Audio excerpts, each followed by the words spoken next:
क्या आपने कभी सोचा है कि इस ब्रह्मांड का पहला पल कैसा था? क्या था जब कुछ भी नहीं था? न धरती, न आसमान, न तारे, न सूर्य। उस शून्य में कौन था? आज मैं आपको एक ऐसी कथा सुनाऊंगा जो केवल पुराणों में नहीं बल्कि हर धड़कन में जीवित है। इसे सुनने के बाद आप सिर्फ शिव और शक्ति को ही नहीं बल्कि खुद को भी नए रूप में देखेंगे। अंत तक ध्यान से सुनिएगा, क्योंकि आज आपका जीवन बदलने वाला है। कहा जाता है कि सृष्टि की कोई शुरुआत नहीं होती, ये चक्राकार है। परंतु जब हम मनुष्य समझना चाहते हैं तो हमें एक कहानी चाहिए। तो चलिए उस शून्य में चलते हैं जहां न कोई कल्पना थी, न भाषा, न विचार, सिर्फ एक मौन चेतना। ये मौन चेतना शिव थी। ध्यान रहे, शिव कोई देहधारी योगी मात्र नहीं है। वे चेतना है, शून्य है, सनातन है। वे अनंत हैं, न आदि न अंत। परंतु वे चेतना स्थिर थी। उसमें कोई हलचल नहीं, कोई इच्छा नहीं। ये शून्य चेतना जब स्वयं को ही जागृत करना चाहती है तब उसमें हलचल होती है। यही हलचल शक्ति है। शिव का अर्थ होता है कल्याणकारी। शिव मृत्यु भी है, अमृत भी। शिव संहार भी है और पुनर्जन्म भी। शिव समाधि भी है और नृत्य भी। कहते हैं कि शिव त्रिनेत्रधारी हैं। तीसरी आंख ज्ञान की प्रतीक है। जब शिव अपनी तीसरी आंख खोलते हैं तो अज्ञान भस्म हो जाता है। शिव दिगंबर हैं, मतलब उन्हें किसी वस्त्र की आवश्यकता नहीं, वे स्वयं में पूर्ण हैं। दूसरी ओर शक्ति को आदिशक्ति कहते हैं। वही आद्या, वही दुर्गा, वही काली, वही पार्वती। शक्ति का अर्थ है ऊर्जा। शिव बिना शक्ति के शव हैं, निष्क्रिय। शक्ति बिना शिव के दिशाहीन ऊर्जा है। यदि शिव गंगा है तो शक्ति समुद्र की लहर है। यदि शिव सूर्य है तो शक्ति सूर्य की किरण है। आपने जरूर देखा होगा आधा शिव आधा पार्वती वाला अर्धनारीश्वर रूप। इसका अर्थ है कि सृष्टि में कुछ भी पूर्ण नहीं है जब तक उसमें स्त्री और पुरुष तत्व ना हो। विज्ञान भी यही कहता है कि हर कण में ऊर्जा और स्थिरता दोनों होते हैं। अर्धनारीश्वर रूप में शिव और शक्ति दिखाते हैं कि ब्रह्मांड में सब कुछ द्वैत होते हुए भी अद्वैत है। कैलाश पर्वत को शिव का धाम कहा जाता है। मान्यता है कि आज भी शिव वहां अपने ध्यान में लीन है और शक्ति उनके साथ है। एक कथा के अनुसार सती ने जब अपने पिता दक्ष के यज्ञ में अपमानित होकर योगाग्नि में देह त्याग दी, तब शिव ने सृष्टि से मुंह मोड़ लिया। उन्होंने सती के शव को कांधे पर उठाकर पूरी पृथ्वी पर तांडव किया। तब विष्णु ने अपने चक्र से सती के शरीर को टुकड़े टुकड़े कर दिया। जहां जहां शक्ति के अंग गिरे वहां वहां शक्ति पीठ बने। भारत में 51 शक्ति पीठ माने जाते हैं। कामाख्या, काली घाट, वैष्णो देवी, हिंगलाज, ये सभी शक्ति के मंदिर हैं।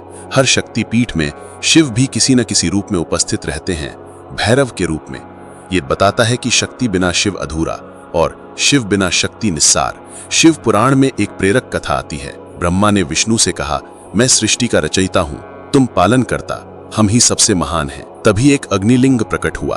ब्रह्मा और विष्णु ने उस लिंग के आदि और अंत को जानना चाहा।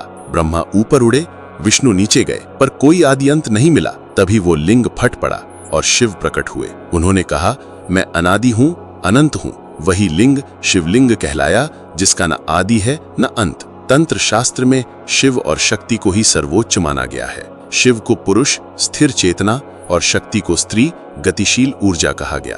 तंत्र साधक कहते हैं, शिव बिना शक्ति कुछ नहीं, शक्ति बिना शिव कुछ नहीं। जब साधक दोनों को साध लेता है तो वह स्वयं ब्रह्म स्वरूप हो जाता है। आज के वैज्ञानिक भी कहते हैं कि पूरे ब्रह्मांड में दो चीजें हैं, ऊर्जा और रिक्त स्थान। रिक्त स्थान ही शिव है जो स्थिर है, ऊर्जा ही शक्ति है जो गतिशील है।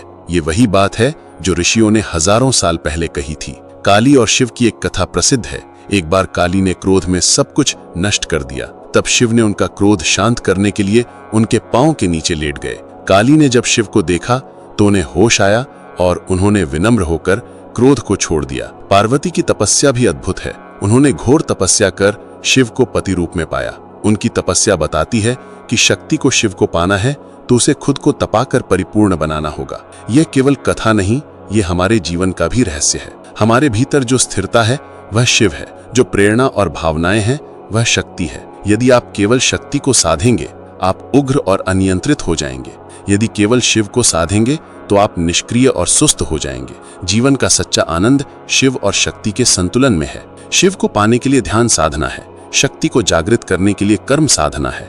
योग कहता है चक्र जागरण, मूलाधार से सहस्रार तक। मूलाधार शक्ति है, सहस्रार शिव है। जब साधक की शक्ति ऊपर चढ़कर शिव से मिलती है वह मोक्ष प्राप्त करता है। कैलाश मानसरोवर यात्रा केवल यात्रा नहीं, यह प्रतीक है। कैलाश शिव है, मानसरोवर शक्ति का प्रतीक है। जब साधक इस यात्रा को करता है तो उसके भीतर भी शिव शक्ति का मिलन होता है।